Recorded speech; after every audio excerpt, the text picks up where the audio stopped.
Buenas tardes, bienvenidos a Postdata Libros y Café. En la tarde de hoy vamos a hablar y a conversar sobre poesía norte santanderiana.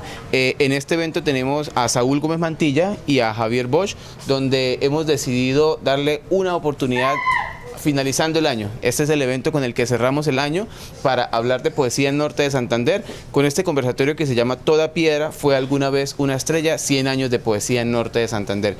Y qué mejor que para hablar de poesía que Saúl, que tiene su editorial y que además sus libros o los libros que se han publicado a través de ella están aquí en Postdata, donde nos hemos querido precisamente convertir en eso, en una vitrina para que los autores norte santanderianos tengan un lugar en el cual presentarse, en el cual poder decirle a quienes los conocen o a quienes quieren leerlos o a quienes estén interesado por la literatura norte santanderiana que nos visite y que aquí los van a encontrar. Y Javier, que también es muy conocido en el ámbito cultural y en el ámbito académico de norte de Santander, y no solamente norte de Santander, sino de Colombia y de Venezuela. Entonces, sin más preámbulo, Saúl y Javier. Muchas gracias, Andrés. Bueno, gracias a los que nos acompañan. Con Javier llevamos más de 20 años hablando de poesía. Y seguimos hablando de poesía, ¿sí? Y ahorita que entramos a la librería, pues estamos mirando qué libros de poesía hay, qué editoriales independientes, actuales, ¿sí? Y la idea también es hablar un poco de la poesía de norte de Santander. ¿Y por qué específicamente hablar de la poesía de norte de Santander? Pues porque norte de Santander le ha dado a Colombia algunos de sus más importantes poetas, incluso no solo a Colombia, sino al idioma español. ¿Sí? Se me ocurre preguntarle en este trazado de conversación que no sé dónde nos vaya a llevar. Hablamos de poesía porque escribimos poesía, pero para los que no escriben, ¿qué le decimos de por qué deben leer poesía por encima de otros géneros? ¿O no se le ocurre recomendar o explicar eso? Pues no, porque la poesía es un género que ahonda en lo que nosotros somos. Sí, es una forma de buscarse y de entenderse a uno mismo. ¿Y por qué leer poetas de norte de Santander? Pues nosotros tenemos dos figuras tutelares, que son Eduardo Cotelamos y Jorge Gaitán Durán, ¿no? Que creo que pues la grandeza de su obra es que 50 años después de su muerte lo seguimos leyendo y todavía uno se asombra de esas búsquedas, ¿no? Y también tenemos otros nombres un poco olvidados o que no reconocíamos, que es importante volver a leerlos, ¿sí? Es difícil leerlos, acceder a ellos porque no se consiguen sus libros o porque muchos de ellos ni siquiera sabíamos que eran acá de esta tierra. Porque los mismos profesores de español y literatura no los conocen. No, porque los profesores por lo general no leen desafortunadamente y mucho menos poesía. La poesía en las aulas universitarias también, yo estudié literatura y poco leíamos poesía, ¿sí? Pero lo curioso es que la poesía goza de un prestigio enorme. Por lo menos ahorita este año el concurso Eduardo Cotelamos recibió más de 300 libros de poesía. O sea, 300 poetas postularon sus libros al Premio Nacional de Poesía Eduardo Cotelamos. Eso es un número alto, ¿sí? Y en Bogotá los talleres distritales de poesía son los más buscados, ¿sí? Este año el taller tenía 50 cupos y se presentaron más de 500 poetas para acceder a un taller para aprender sobre poesía. Sí, eso habla que hay una búsqueda en torno a la poesía, y lo que pasa es que de pronto no nos ha llegado el poema o el momento en que uno siente como ese estremecimiento con el lenguaje. Había una discusión hace poquito en Facebook de si había más poetas que poesía. Y eso está para pensarlo, porque ahora que usted menciona esa cantidad de gente concursante, y yo hablando prácticamente con organizadores, prácticamente sospechamos que buena parte de esa mitad en verdad es una poesía de poca factura. Pero con que de 300, 150 en verdad sean buenos textos, es todo un caudal que no debe perderse. Cuando estaban los premios del Ministerio de Cultura, yo propuse, cuando vino el ministro, ya no recuerdo el nombre, que era un desperdicio que los no ganadores se perdiera ese caudal, que por lo menos se hiciera una antología de los concursantes y sacar ese libro, para no perder esas voces, para que no se queden ahí, se vayan, porque eso es un desperdicio, pero no se toma. Entonces sí, ha aumentado definitivamente el caudal, los escritores de poesía, y eso es bueno. Y le hice la pregunta de por qué la poesía, pensando en unas explicaciones no muy académicas, en el sentido de que en esta época de la velocidad, de esta época del no tiempo, prácticamente es muy fácil, muy sabroso y muy posible leer un poema en la parada de un bus, en un terminal, en cualquier momento. Los otros géneros exigen mucho más continuidad. Pero no quiere decir que entonces la poesía sea fácil, sino que es una opción diferente de vida, es una filosofía encapsulada, si se puede pensar así. Porque la buena poesía de todos modos sí filosofa, tiene que filosofar. No es solamente la embriaguez del canto por el canto. Entonces sí está muy interesante la coyuntura actual. No, pues vivimos una época muy difícil y la poesía es una luz, ¿no? Y en el departamento también hay un montón de personas, de gente que está interesada en la búsqueda, en la escritura, a través de una búsqueda con el lenguaje, en la escritura de poemas. Pero el problema también es cómo accedemos a todo ese material, ¿sí? Por lo menos Ocaña tiene un gran poeta, que fue este poeta Adolfo Milanés, que es el gran poeta de los ocañeros, pero desconocido. Es desconocido porque no lo han vuelto a reeditar, ¿sí? ¿Dónde alguien puede leer los 2 libros que él escribió?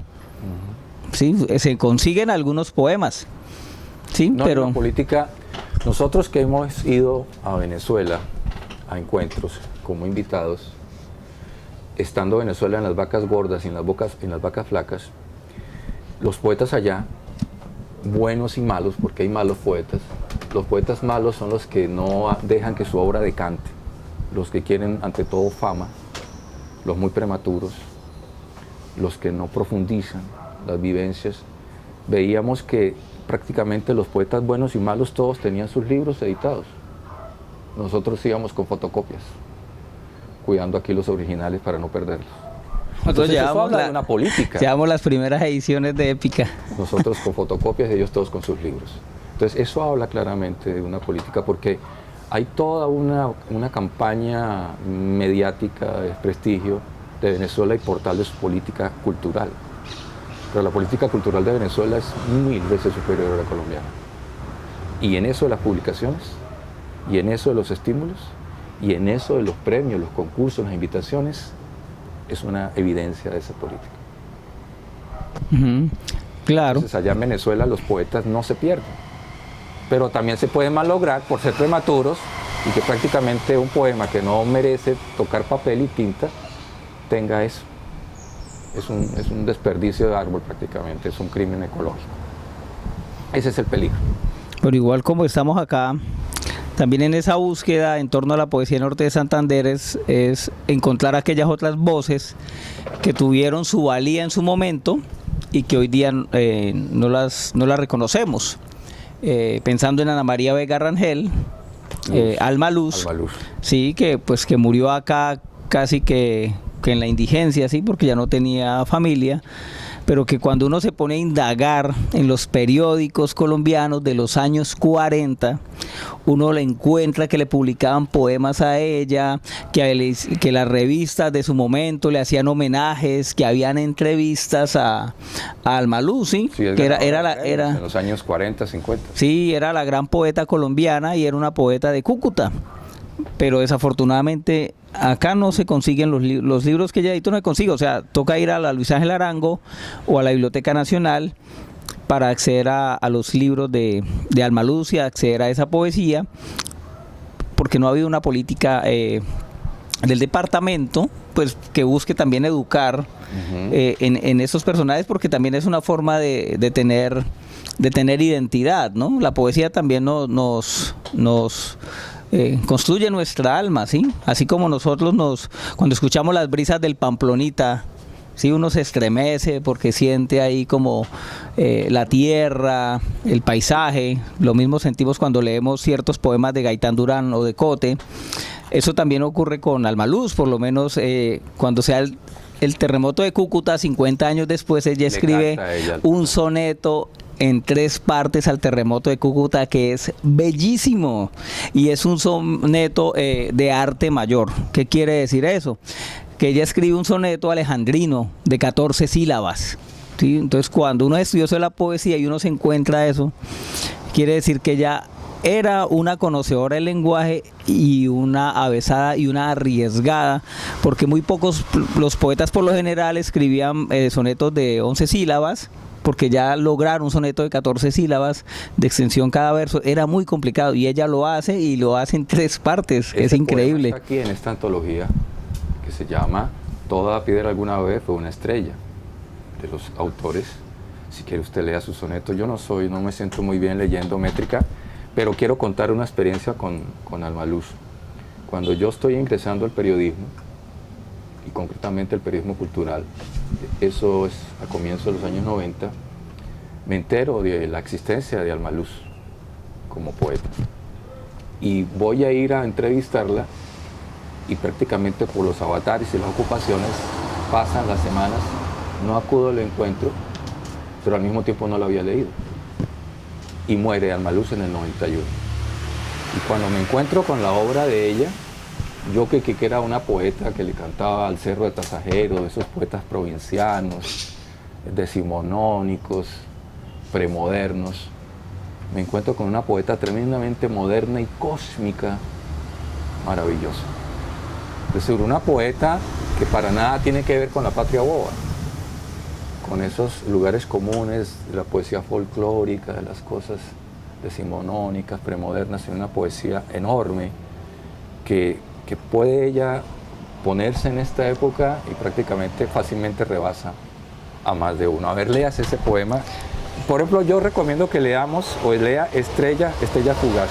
Bueno, listo. A ver. Bueno, y cuando uno se acerca a esos libros, por lo menos cuando yo fui a la Biblioteca Nacional a buscar los libros de Alma Luz, algo de lo que encontré, bueno, yo miré quién publicó ese libro, el último que ella publicó en los 50s, y decía Editorial Antares.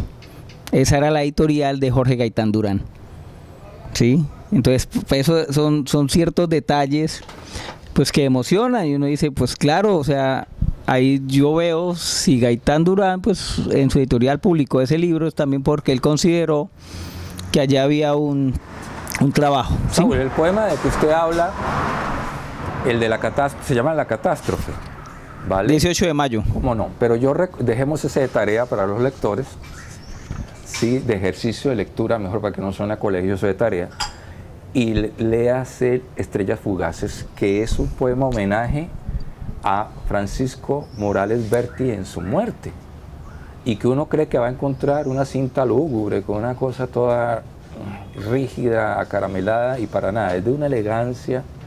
Por favor. Bueno, Estrellas Fugaces dice así: en un vagar constante de extraña simetría, su viejo rumbo siguen los astros fácilmente, y en el etéreo mundo de luz no se presiente un ademán altivo de inquieta rebeldía. Perdida en los confines de opaca lejanía, envuelta en la penumbra, nostálgica y doliente, hay una estrella rubia, grandiosa y refulgente, que ha siglos el espacio con ansiedad espía. De pronto se conmueve, mas no vacila, arranca y en ciego impulso busca la nebulosa blanca, fundiendo su existencia con las constelaciones. Y en la embriaguez del triunfo, no ve que en la remota región que ella dejara, porfiadamente flota la más desconsolada de las desolaciones. Bueno, un poema de homenaje prácticamente a un autor, un personaje que ha muerto. Y mire que indagando también, hace 100 años en Cúcuta había todo un movimiento de mujeres poetas, pero desafortunadamente es difícil rastrearlo. Porque cuando yo encuentro a Ana María Vega, ella habla de otras poetas, pero no fueron poetas que hayan publicado libros. Usted está dándole una chiva a un historiador que está por acá. Bueno, no eran poetas que habían publicado libros, sino ellas eran como una sociedad de damas, ¿sí? Pues obviamente uno cuando mira los apellidos, eran los apellidos de la alta corte. Sí, obviamente. Sí. Total. Sí, porque eran apellidos de... No eran apellidos, incluso no eran apellidos castellanos. Exacto. Eran apellidos italianos, apellidos árabes, y ellas publicaban en el periódico, en las gacetas, o sacaban unas pequeñas publicaciones, ¿sí? Aparecían los nombres de estas mujeres que eran quienes como que mantenían viva la poesía, y yo llego a creer que Ana María Vega Rangel también surge de eso, porque ella también era de una muy buena familia, surge de allí y es la poeta cucuteña que logra tener un impacto a nivel nacional, ¿sí? que era leída, que se ganó premios, incluso que había sido invitada. Cuando uno lo lee, ya incluso creo que la casa hasta la presidencia lo invitó a que leyera un poema extenso muy bello a Bolívar, ¿no? Y también le escribió un poema a Santander, ¿sí? Y en unas ediciones bellísimas, muy bien elaboradas, porque incluso eran libros en pasta dura. Uno ve la factura de esos libros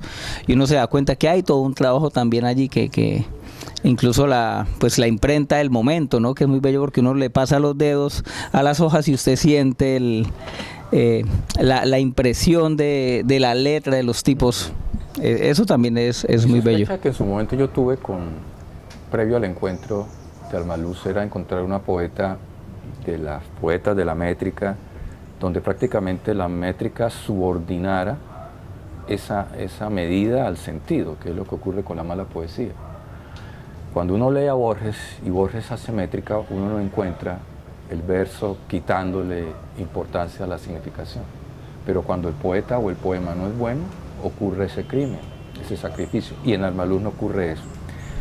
Yo quiero hablar un momentico también de una poeta un poquito contemporánea, porque es más joven que Almaluz, que es María Ofelia Villamizar, que también está en esa antología. Y que también en ese momento en que yo dije que estoy entrando al periodismo, ella también está muriendo, muere también en el 91, esas dos poetas mueren el mismo año. Y aquí hay un poema que no he encontrado en libros de ella, me dice Saúl que acaba de salir el año pasado una antología, vamos a buscarla. Y es un texto que prácticamente encontré de un original, que me hicieron llegar unos amigos de ella en esos años. Es el poema titulado Por la orilla del sueño. Por la orilla del sueño anduve apenas, pero no escribí nada. Hay que ir hasta la muerte y la locura para vivir los sueños y escribir. Sueño, locura, amor, anhelos, el círculo vicioso cierra el sueño. Estos versos insomnes no fueron más allá de la orilla del sueño. ¿Quién sabrá comprenderlos? Por la orilla del sueño fui descalza, desnuda, despeinada. De adentro del propio sueño nadie me veía, porque no había nada distinto de mi forma. La orilla de ese sueño recién inaugurado, que unía la autopista del insomnio con el rompoy de la genial locura. El open door prescrito a mi cerebro estaba allí, al final, y dentro el árbol de la vida, lleno de hojas, de poesía y de verdad. Entonces sí, tiene esa medida, pero no está entrando en lugares comunes de esa poesía romántica, que es folclore, y más folclore que arte. Sí, lo que pasa es que a María Ofelia se le encasilló como una poeta popular, ¿sí? Porque hay un concurso que hacen, creo que en Chiquinquirá, y ella envía un poema que es Escríbame una carta. El poema se popularizó porque el indio Rómulo lo recitaba. Entonces ese poema se volvió muy famoso a nivel nacional, y eso también la encasilló a ella como poeta, como si fuese una poeta de corte costumbrista. Sí, ese poema lo es. Pero cuando uno lee a la obra de María Ofelia, a mí el poema que me encanta y me sorprende es un poema que le escribe a la perra laica, a la perra que envió la Unión Soviética. Y es un poema bellísimo, y también es un poema, me pareció que tan actual, o sea, en su momento, por el impacto que tuvo esa noticia, porque creo que laica queda en el espacio, ¿sí? Claro. No la recuperan, y ella pues lo que hace es imaginar qué está viendo ella en el espacio. Creo que ese no aparece acá en la antología, porque es un poema extenso, pero es un poema muy bello, ¿sí? Igual, por lo menos el año pasado, que se cumplieron los 100 años de María Ofelia, bueno, por lo menos se hicieron algunos eventos, alguna charla, algunos conversatorios para recordar su obra, pero siempre es necesario reeditarlo.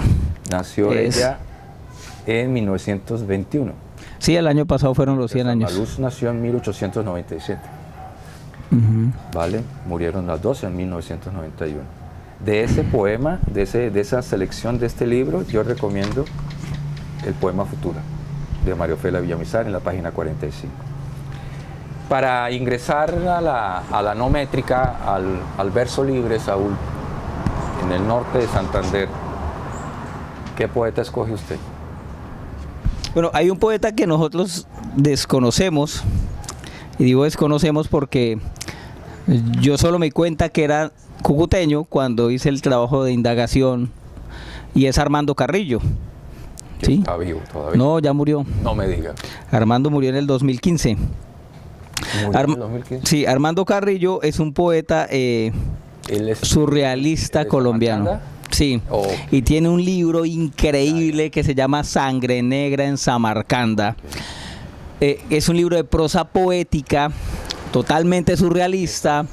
Tiene mucha influencia, uno siente mucha influencia de Cortázar allí. En esos momentos oníricos aparece Alejandra Pizarnik como personaje y desaparece. Sí, es un texto de prosa fascinante porque todo el libro tiene una unidad y hay una historia que se va construyendo a lo largo de ese libro. Y la edición, la primera edición, es hermosa porque azul, una carátula toda. la hizo Antonio Caro. Ajá. Y las ilustraciones internas son de Antonio Caro. Entonces es un libro objeto bellísimo. Y cuando uno se encuentra, uno dice, wow, o sea, nosotros tuvimos un poeta surrealista. Él me lo mandó al periódico en ese quehacer cultural que hacía. Yo les recuerdo que publiqué un poema todos los días, sin repetir autor, en un periódico de la región, que en su momento era un periódico más importante que La Opinión. Estoy hablando del Diario de la Frontera. Por razones políticas el periódico colapsó, lo cambiaron de partido político y en fin, y perdió nombre, perdió prestigio y se vino abajo.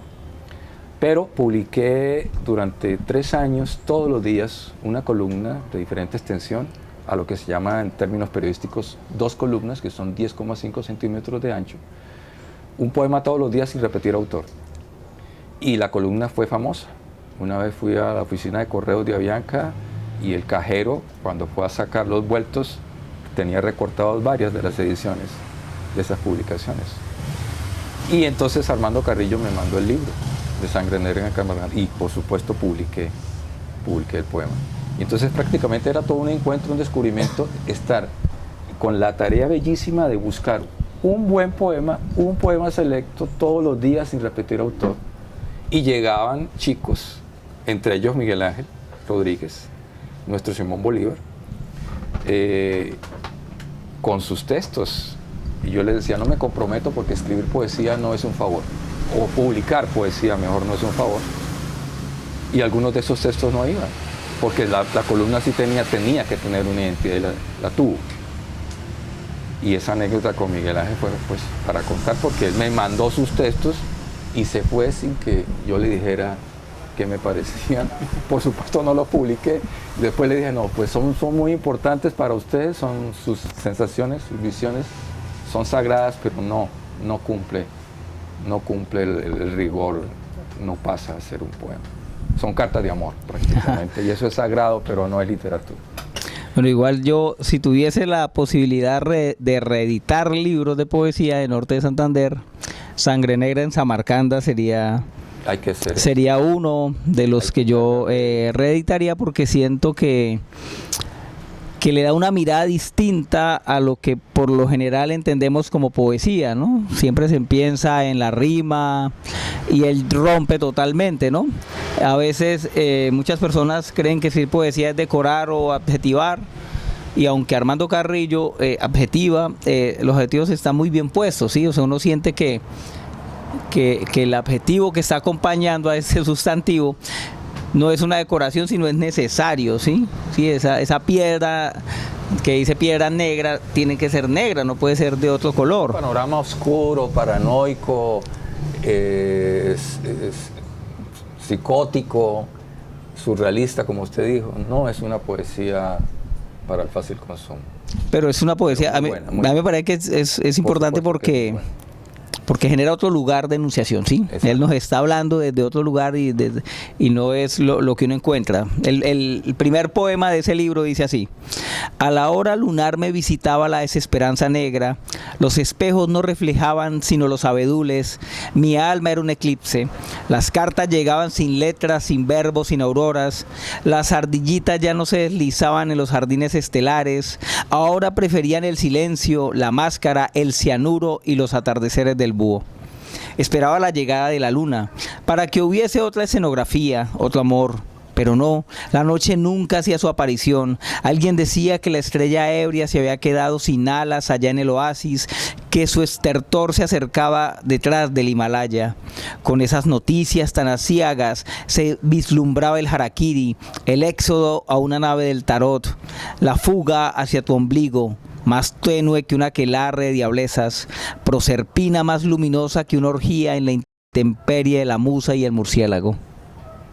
Entonces, totalmente imágenes oníricas y es muy bueno. Onírico, cómo no. Y si seguimos en eso, que va a ser una crónica, que no vamos a llegar a los tiempos actuales, por ejemplo, no sé si hablamos de Eligio Álvarez, el esposo de Laurita Villamizar, o pasamos a hablar de nuestro primer hombre de la mano de los nadaístas. Estoy hablando no de Miguel Méndez, sino David Bonels Rovira. Después vamos a hablar de Eligio porque, digamos, esos poetas en su momento, bueno, para su generación, Javier, Gracias. eran los poetas de la ciudad, ¿no? O sea, las generaciones actuales ni siquiera han escuchado, y ni siquiera han escuchado ese nombre, pues porque no se volvieron a reeditar esos libros.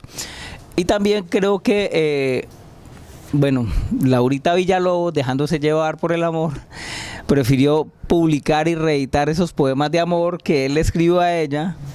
Y tal vez los poemas o los mejores poemas de Eligio eran esos poemas urbanos a Cúcuta, ¿sí? Donde ese calor se siente. Una ciudad de árboles y sombras con luz extrovertida, punzante, que encandila y gotea como un diamante líquido en el fuego. Eligio Álvarez. Sí. Arriba el sol ardiendo, másculo, encabritado, con los ojos en llamas, deseando las colinas. Entonces sí, es un poeta urbano de una Cúcuta prácticamente atravesada por la luz del sol. Pero desafortunadamente de Eligio cuando uno ve en el magazine de acá, en el Imágenes de la Opinión, siempre publican los poemas que él escribió a Laurita. Y no los grandes poemas de él, ¿no? Pues que uno como lector los puede identificar, y yo siento que muchas veces las nuevas generaciones crecen con una imagen un poco errada de la voz y de la obra de él. Y siento que ese es otro poeta que es importante releer. La utilidad de estas grabaciones, de esta memoria que empieza a construirse, memoria audiovisual, es que los secretarios de Cultura municipal y departamental se hagan esa tarea de hacer esas ediciones, esas publicaciones, de esa memoria poética, de esos testimonios de tiempos, de épocas, de vivencias, sensaciones de estos autores que son valiosos. Bueno, o sea, Coti y Gaitán tuvieron dos alumnos, ¿no? Dos pupilos, que fueron Miguel Méndez Camacho y David Bonels Rovira, ¿sí? Pues Miguel es uno de los grandes poetas colombianos.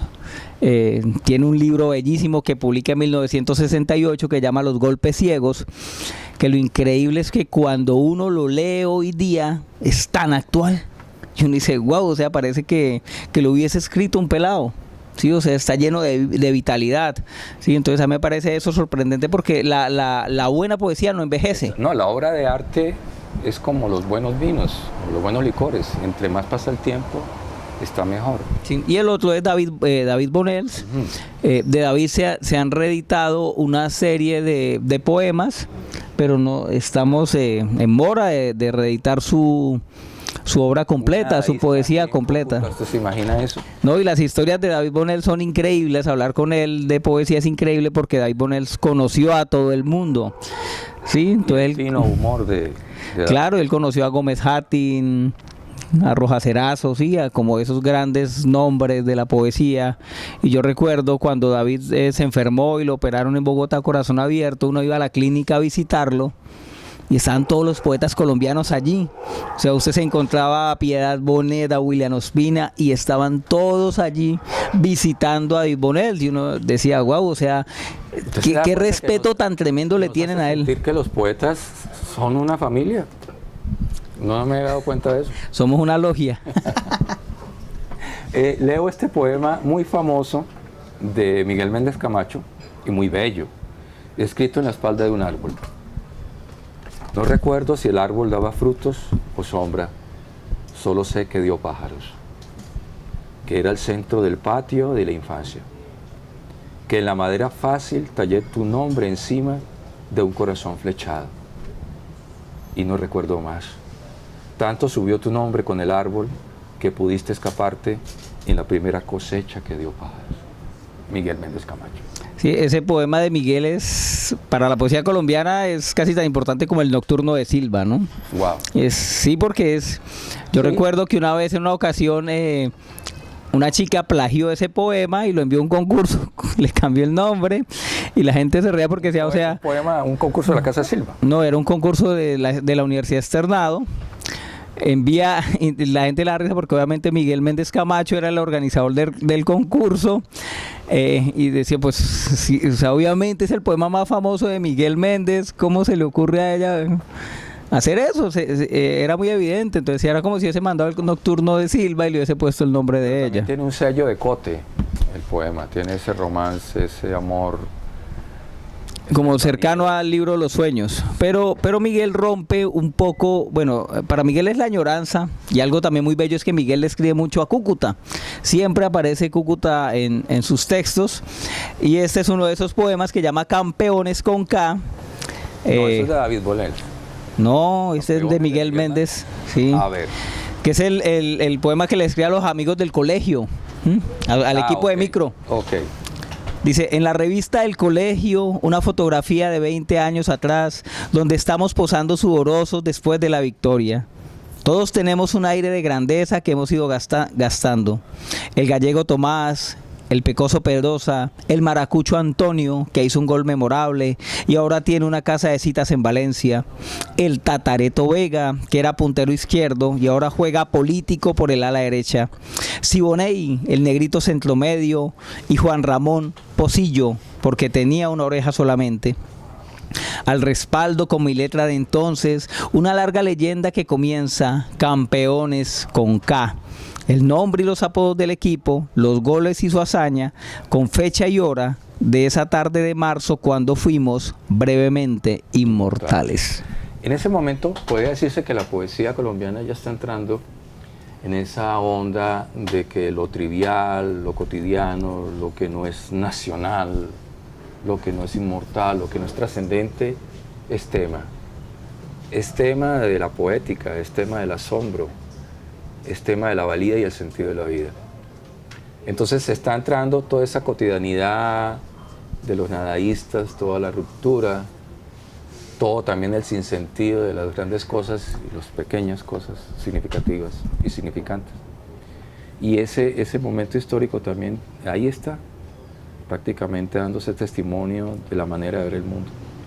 Y lo confundí con David Bonnell, porque David Bonnell también está en la misma tónica de la fotografía, del balazo, de las cosas instantánea. Entonces, si quiere, también leemos ese poema de David Bonnell, a ver en qué página. Yo estaba pensando, David tiene una serie de poemas bellísimos sobre el ferrocarril de Cúcuta, son hermosos, y hay uno de los poemas que cuenta el recorrido que hacía el ferrocarril hasta Agua Clara, si no estoy mal, ¿no? Y él cuenta cómo desde niños ellos se volaban, ¿sí? Y se montaban en el tren para llegar hasta allá a la estación de Encontrados y regresar. A mí me parece que esos textos de esa añoranza y de de esa ciudad, pues a mí me llegan bastante, me parecen muy, muy bellos. Y hay pero David tiene un libro que no ha querido volver a publicar. La otra vez yo le pregunté y le dije, esos poemas son buenísimos, unos poemas en prosa. Y me decía, no, es que eso era un juego, una así, como no les da la importancia. Decía, pero son buenos poemas, o sea, es un buen libro. Entonces sí sería bueno pensar en una reedición una edición, porque no se ha hecho, de la poesía reunida de David, porque incluso la poesía reunida de Miguel Méndez Camacho se hizo en Bogotá, la hizo Ediciones Exilio y se llama Tristura. Entonces uno encuentra los 5 libros de Miguel allí y uno puede hacer como ese recorrido y entender esas búsquedas estéticas de Miguel, y sería muy bueno también poderlo hacer con David, ¿no? Ya estamos hablando de un poeta mayor no solo por la edad, sino mayor también por lo que representa para la literatura nacional. Y el tinte político que también hay acá, que es lo que empieza a aparecer en esta poesía del Norte de Santander, instantánea. Ojeas el diario y tropiezas, ilustrando la noticia con unas fotografías que registran escenas de los enfrentamientos en la universidad. Quizá con impaciencia, mientras contemplan las escenas, te preguntas por aquel estudiante a quien viste alguna vez y busques apresurada en la memoria el lugar del encuentro.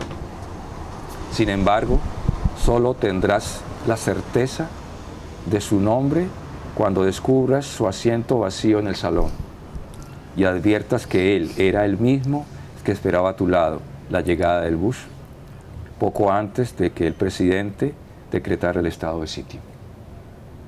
Repasa la noticia que recoge los pormenores de su fusilamiento y la versión de la bala perdida, mientras estallaban bombas lacrimógenas entre la multitud.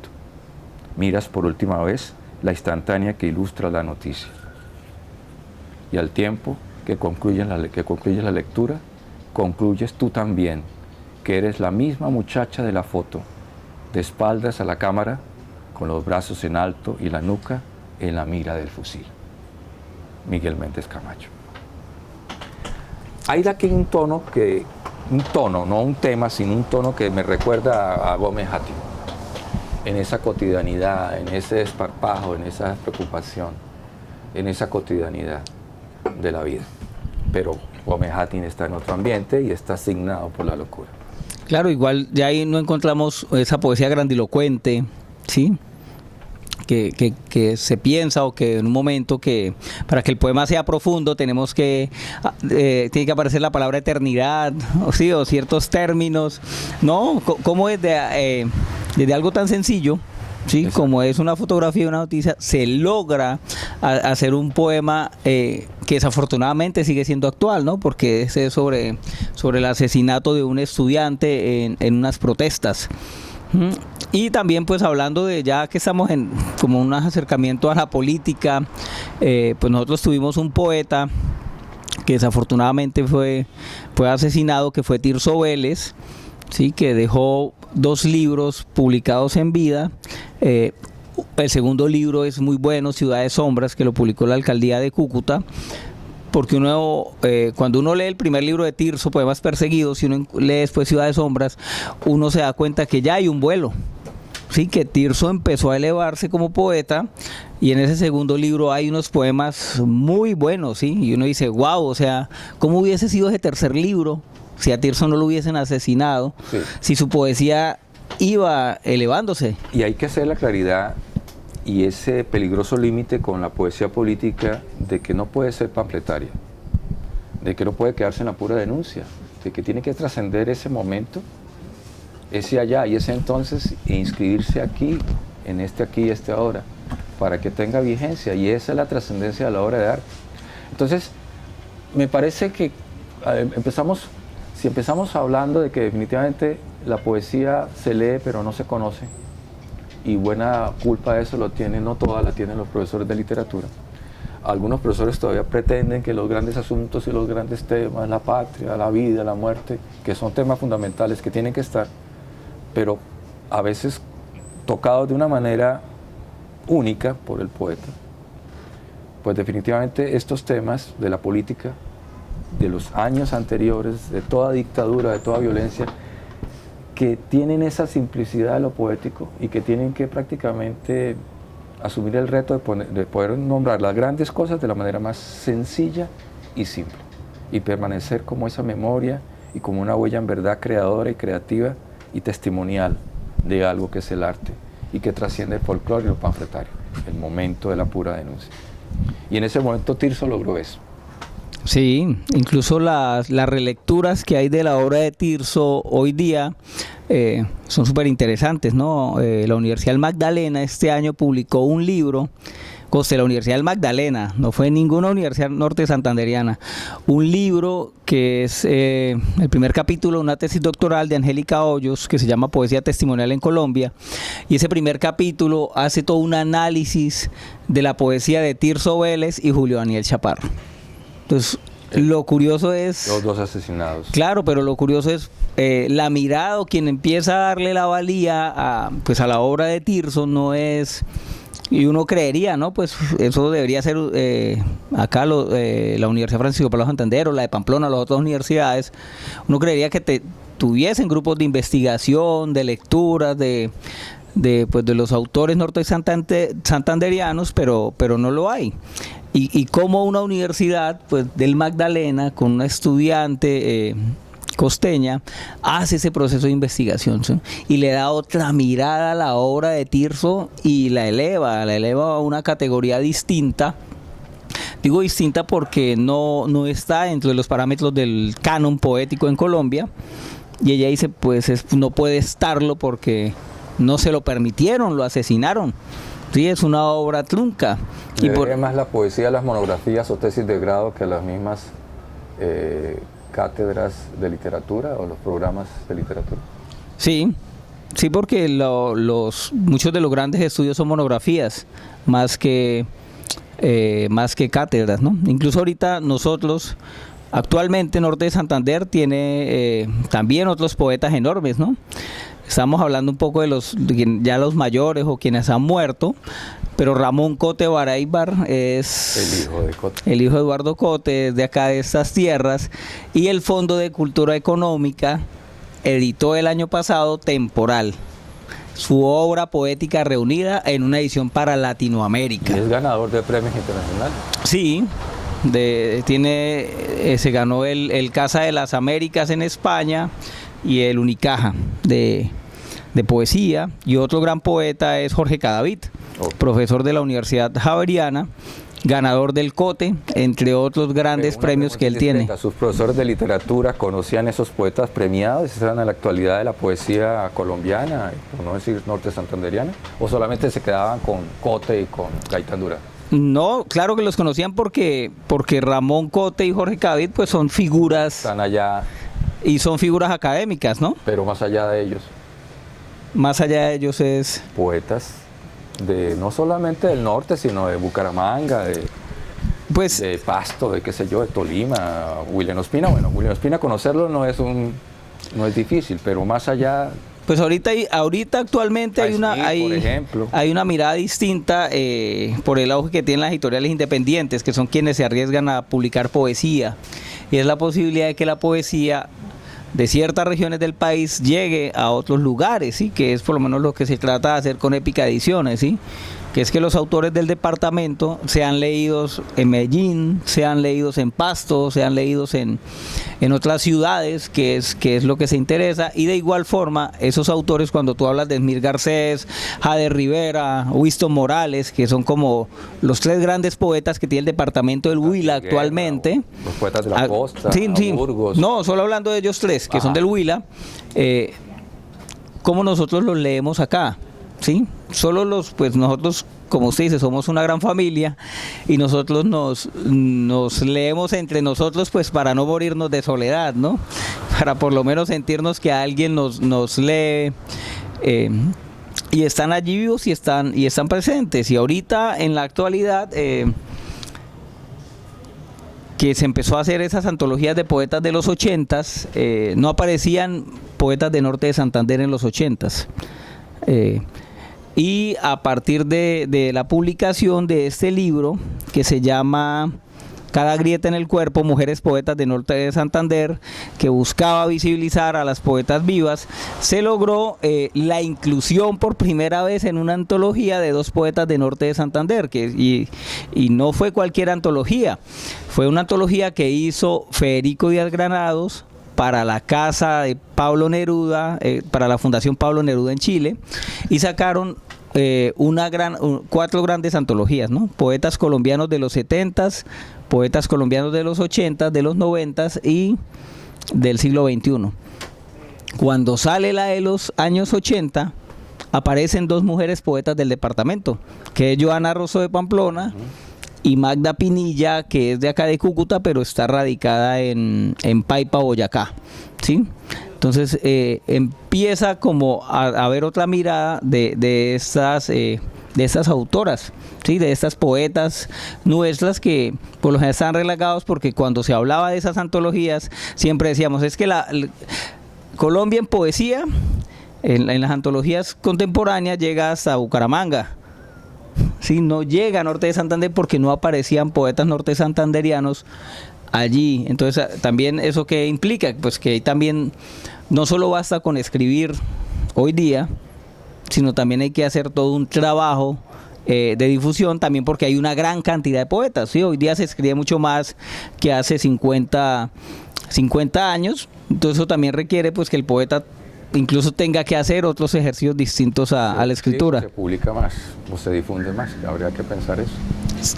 Se difunde más, sí, claro. Hay más medios, más facilidades. Total, pero también igual todo sigue siendo círculos cerrados. ¿Cómo hacemos para romper esos círculos y que los poetas de Norte de Santander empiecen a aparecer en esos círculos? ¿Sí? Por lo menos, Javier, que tú tienes, nosotros que vimos acá, sabemos quién es Javier Bosch, ¿cierto? Lo hemos leído. Pero en Medellín, en Cali, ¿saben quién es Javier Bosch? No tienen ni idea porque no ha habido un trabajo de difusión. Ahorita pues a raíz del premio que se ganó, pues eso permitió que la gente conociera que en Cúcuta hay un poeta que se llama Javier Bosch, que se acaba de ganar el premio binacional Juan Beroe, ¿sí? Estaban también las antologías antes, ¿no? Pero no circulan. Los poetas leen a los poetas. Sí, sí, total. Y por lo menos Ocaña también tiene ahorita un poeta muy bueno, que es Jorge Carreño, es literato de la Javeriana y está tratando de darle otro aire a la poesía. Incluso el ganador este año del Premio Nacional de Poesía Inédita de Cali es ocañero. Sí, es un joven ocañero, entonces eso está muy bien porque eso está mostrando que las nuevas generaciones también están dando que hablar y están allí. Y Jesús Urbina, Santa Fe. Pues no, sí, nosotros tenemos Manuel Iván Urbina. Manuel. Sí, a Manuel Iván lo que pasa es que se le reconoce más en el ámbito nacional como un autor de literatura infantil y juvenil, pero él tiene ese libro bellísimo que es el Dios de Johannes de Silentio, que es el libro con el que gana el Premio Nacional de Poesía Eduardo Cotelamus, que es un libro sobre Kierkegaard, hermoso, y lo curioso es que a él, por lo menos él fue incluido en la colección de poesía de la Universidad Externado, con una antología, y eso también, esa edición le permitió circular, pues porque esa es una de las, la colección de poesía de la Universidad Externado es la colección de poesía más grande de Hispanoamérica. Sí, es el proyecto editorial más grande, ¿y quién se lo inventó? Un cucuteño. Miguel Méndez Camacho se inventa una colección de poesía cuyos tirajes oscilan entre los 8.000 y 12.000 ejemplares. Aquí entre nosotros en el auditorio está Silvano Pavón y lo está mirando como pensando, yo no sabía que había historiadores de poesía en el mundo y en el país.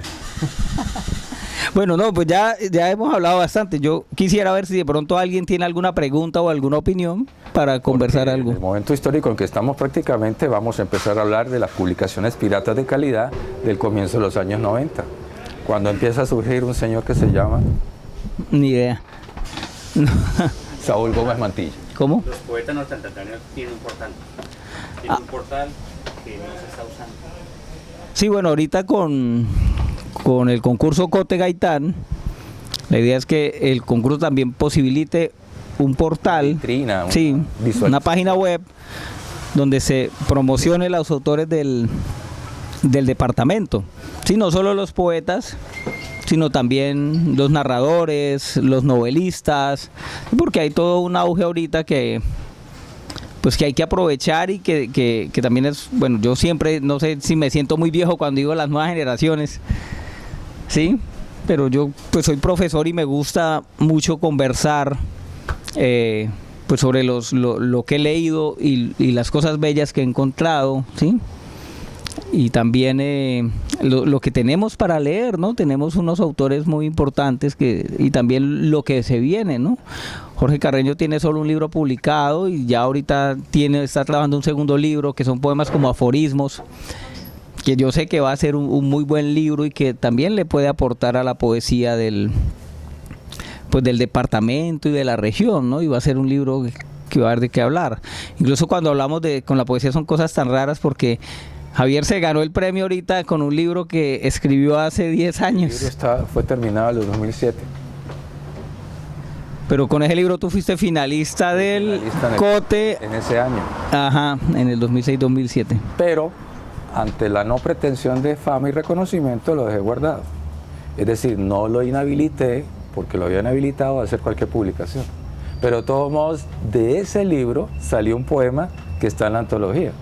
Sí. Que es La visión de Walt Whitman. ¿De acuerdo? Entonces ese poema quedó inhabilitado. Y es un poema estrella, ¿no? Entonces, pero igual ese poema se puede meter en la edición que se va a sacar ahorita. ¿Cómo no? Pero lo que estoy diciendo, ¿de qué estoy hablando? Estoy hablando de que en la época actual es más importante el artista que la obra. Pensemos eso un momento. ¿Es más importante el artista que la obra?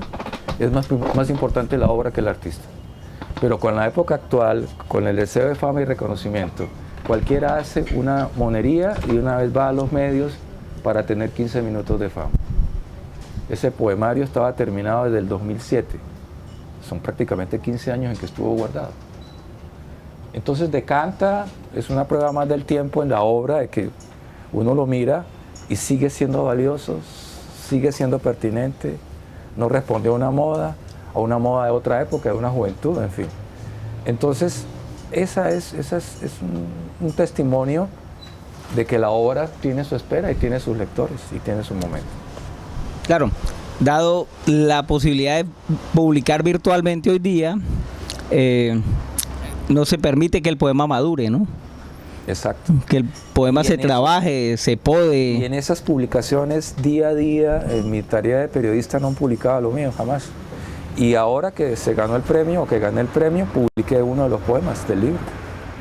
Es decir, es el amor y el reconocimiento a la obra ajena lo que me mueve, y no entrar a la sociedad de los mutuos elogios y publicarse uno mismo, sino es darle la importancia, y no al poeta, sino al poema. Y se le da la importancia al poema en medida en que se reconoce, se hace la selección del mejor poema de cada libro o de cada obra. Claro que es subjetivo el asunto, es ese punto. Claro, es subjetivo, pero se hace de una mirada crítica de un lector.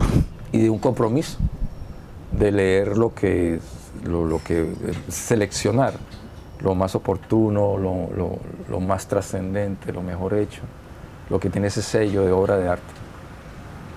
Porque hay mucha confusión en eso. Y es toda una pregunta de los estetas, de los filósofos, ¿qué hace que una obra de arte sea eso? Y esa pregunta no tiene una fácil respuesta. Pero en la medida en que uno se hace esa pregunta y entra en ese debate, en esa discusión, ¿qué hace que una obra de arte sea obra de arte y no una tontera, no una simulación, no una farsa, no una pura postura? Es entonces una tarea filosófica y una lectura de las obras. Tú dijiste que eran maestros. ¿Cuál es el mensaje de ustedes dos para los maestros de literatura? Ante todo, que se actualicen. Es decir, cuando el profesor de literatura está enseñando esa literatura rimada de la Marquesa Yolombó, del boga boga, de las cosas que son folclóricas, que tienen su valor, pero no está mostrando que él mismo no conoce, que no valida, que no legitima, que no promociona la literatura actual, de los temas actuales, de las proposiciones actuales, de las estéticas actuales, el chico no se siente en la posibilidad de reconocerse en esas obras. Yo aquí, se lo digo personalmente, no me gusta identificarme como poeta, porque una vez me ven como loco, como bobo, como pendejo, como caído del zarzo, porque esa es la idea que se tiene todavía acá. El poeta es un chiflado, un amanerado, ¿ve? En otros países tiene su lugar. Entonces tenemos una visión muy etiquetada y muy triste de la visión del poeta. Unos estudiantes me preguntaron, bueno, usted se ganó un premio internacional, díganos, están esperando todavía que declame el poeta, están esperando el espectáculo. Entonces les dije en un momento de salida de eso, no les voy a leer, no voy a declamar. La poesía actualmente no se declama, no es espectáculo. Los poetas no saben sus poemas de memoria, los leen. Si pierden el papel no pueden leer nada. Y no voy a leerles nada porque ustedes todavía están en la época del cielo cayó una rosa, mi madre la recogió. Y si les voy a leer algo moderno, voy a quedar en deuda y no me va a poner esa ridiculez, esa incomodidad a esta hora. Y me fui. Entonces hice más en hacer esa ruptura, en ponerme prácticamente, en entrar en la modernidad cuando ellos todavía andan por allá en el siglo XVII, en el siglo XVIII.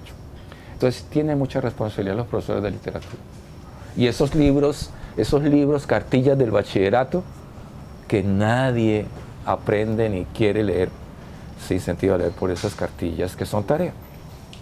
Pues ahorita hay muchas universidades en ciertas maestrías de literatura incluyeron una materia que se llama apreciación poética para los docentes de los colegios, para docentes de secundaria. ¿Y qué hace esa materia? Pues lo que busca es darle las herramientas a los profesores para que entiendan de qué va la poesía moderna, ¿sí?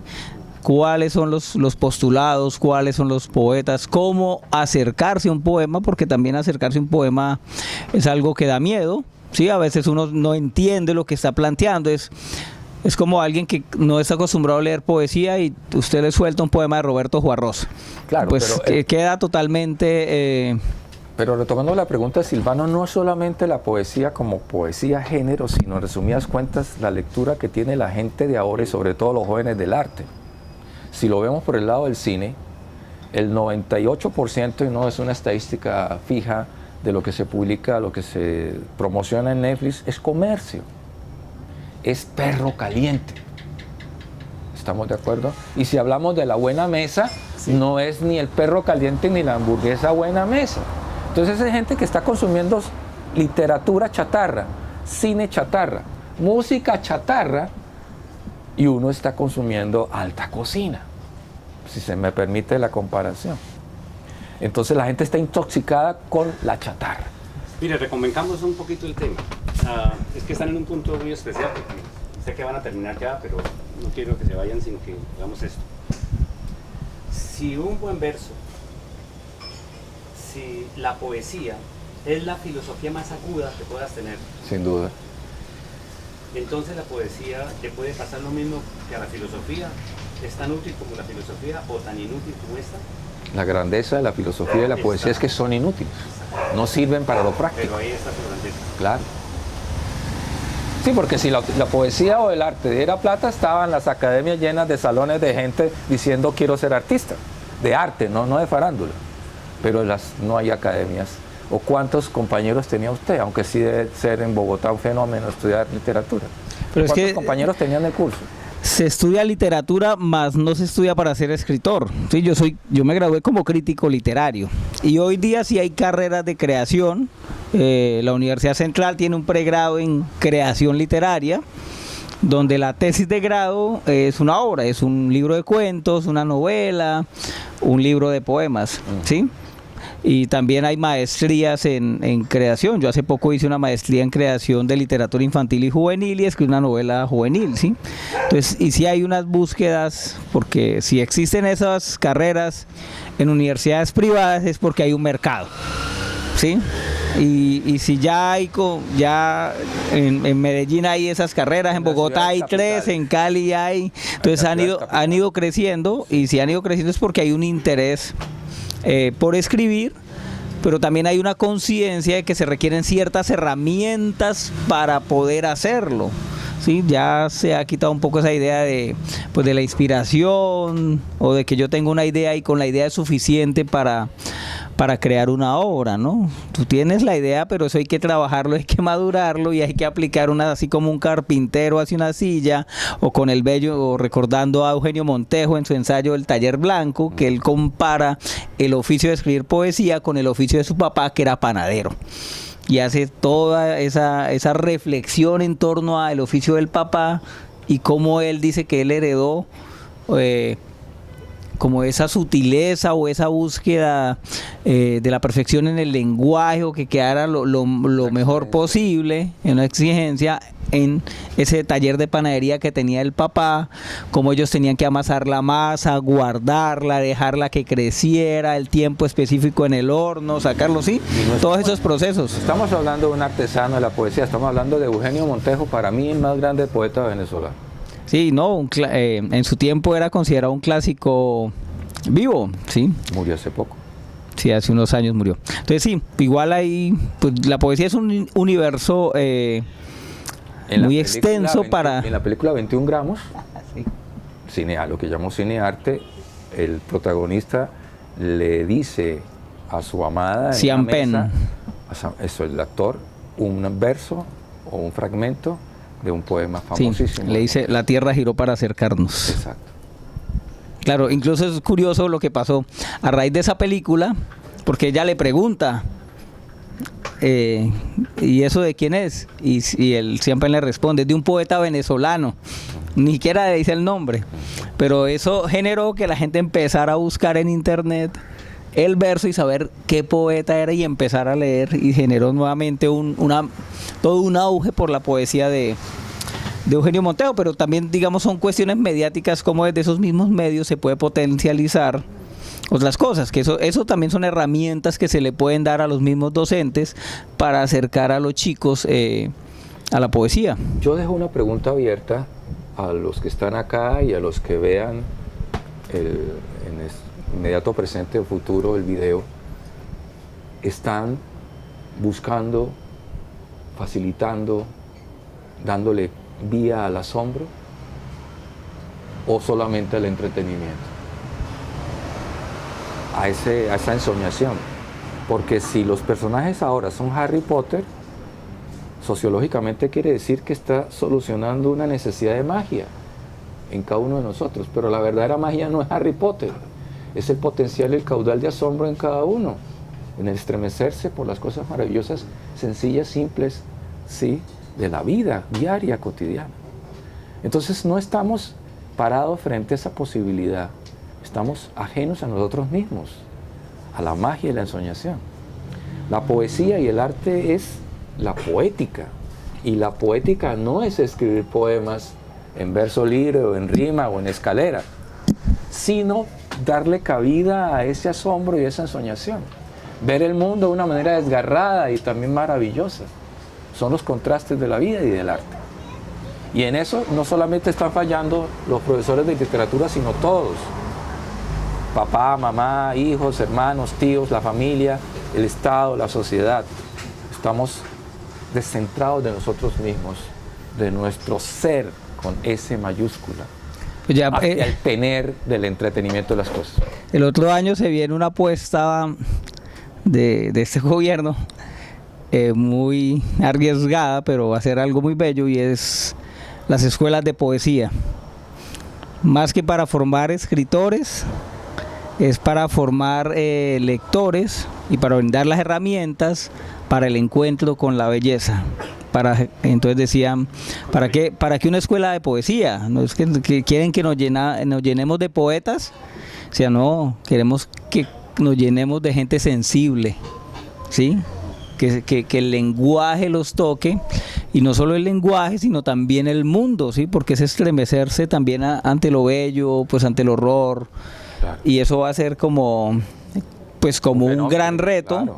Un gran reto empezar a hacer, porque no solo va a ser eso, la idea es que no solo sean las escuelas, sino sea en los barrios, casas de la cultura o bibliotecas, se empiecen a generar esas escuelas de lectura, de apreciación, y también de hacer ejercicios de escritura en torno a la poesía. Familias liberales no se preocupan porque su hijo vaya a perder el tiempo en dejar de aprender cosas que produzcan dinero.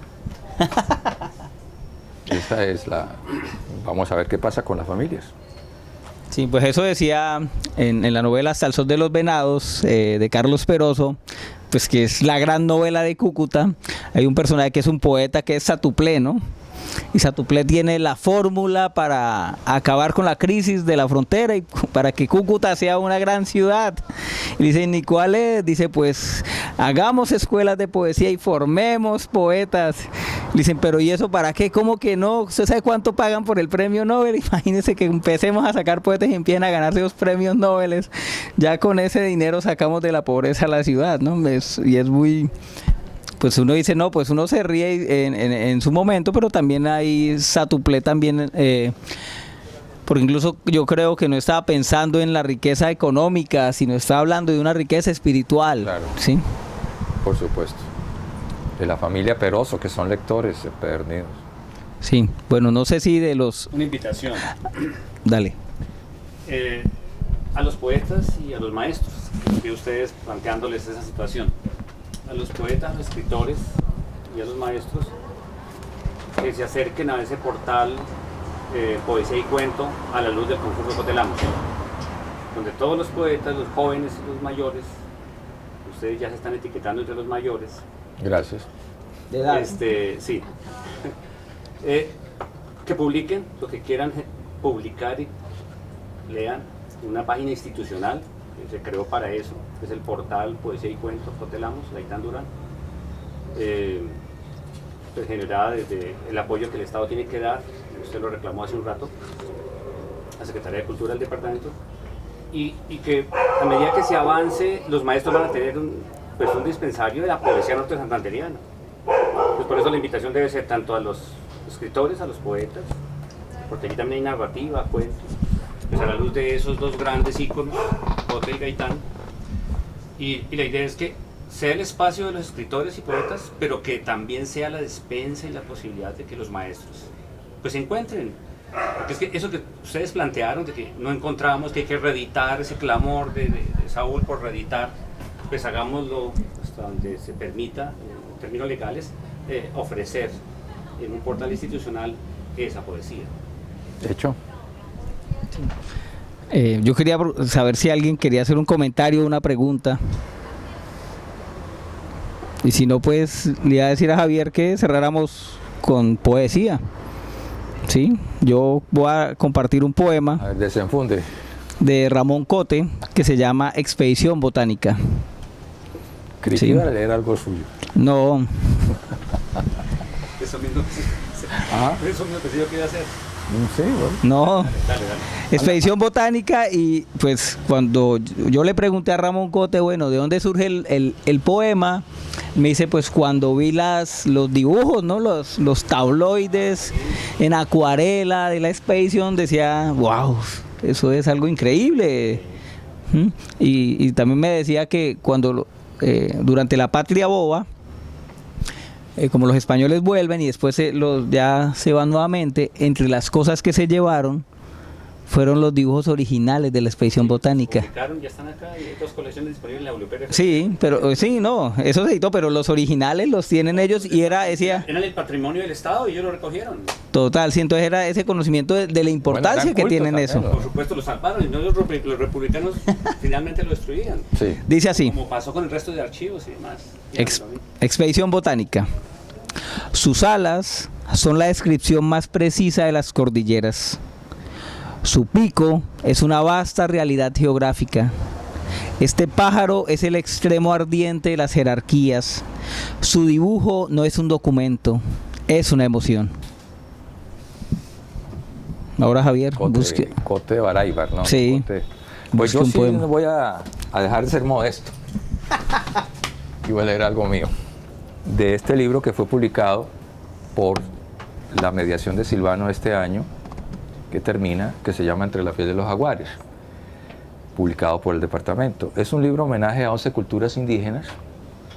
Yo amo a los indígenas, he trasegado casi por 18 años con ellos, he ido 2 veces al Amazonas y he recogido las voces de los mayores, de los chamanes, de las tradiciones, y también he hablado con los antropólogos. Entonces la tarea mía ha sido llenar de color y retomar algo y conservar la tradición de lo que cuentan y retomar eso, pero llenarlo de color y llenarlo de imagen, porque ellos a veces cuentan las cosas, o generalmente cuentan las cosas de una manera muy escueta. ¿Sí? Entonces mi tarea ha sido llenar de imagen y de color esa tradición. Homenaje a 11 culturas indígenas. El primer poema es el poema de un hombre blanco entrando al Amazonas, entrando a la selva.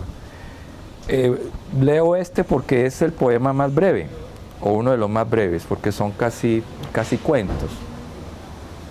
Es de la comunidad Embera. La comunidad Embera, cada cultura relacionada, está en los departamentos de Vaupés y Amazonas. El jaguar es un felino, no es un tigre, pero cariñosamente se le dice tigre. En cada cultura el jaguar cumple un papel simbólico, un papel estelar. En esta tradición de los Desanas hay un diálogo entre la comunidad con la nube, en donde la nube prácticamente debe intimidar al jaguar para que no se los vaya a comer, a ellos los indígenas. Se dice al jaguar es más temible la lluvia. Jaguar que vienes cazando dormidos caimanes de ojos abiertos, enterrando en el durísimo cuero tus colmillos de fiera. Jaguar que vienes correteando al furioso jabalí para al final de tu círculo darle ya caza y hacer con bostezo de buche lleno tu nombre del mejor perseguidor. Jaguar, ten cuidado, que los Desanas estamos ante la blanca nube recogiendo las mujeres la yuca y el ñame, la coca y el tabaco, aprendiendo los hombres de las serpientes más fuertes el no quebrar una hoja, siguiendo del águila donde señala su ojo la carne ágil del mono. Jaguar, estamos hablando para que tengas cuidado, para que no nos rondes tan cerca, para que no nos arranques de esta tierra con tus colmillos tan fríos. Jaguar, nos sigues así, pero protegidos los Desanas estamos ante la blanca nube. Jaguar, a ella miramos porque es más temible que tú. Cuentan nuestros ancestros, padre y madre, rugió ante nosotros con sus cuchillos primero tu boca, luego despertado rugió el trueno.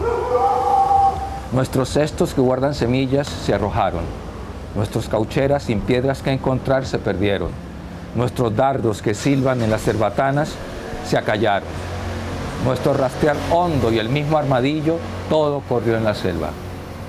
Jaguar, sabe el rayo mostrarnos sus lanzas y sus tambores de enojo.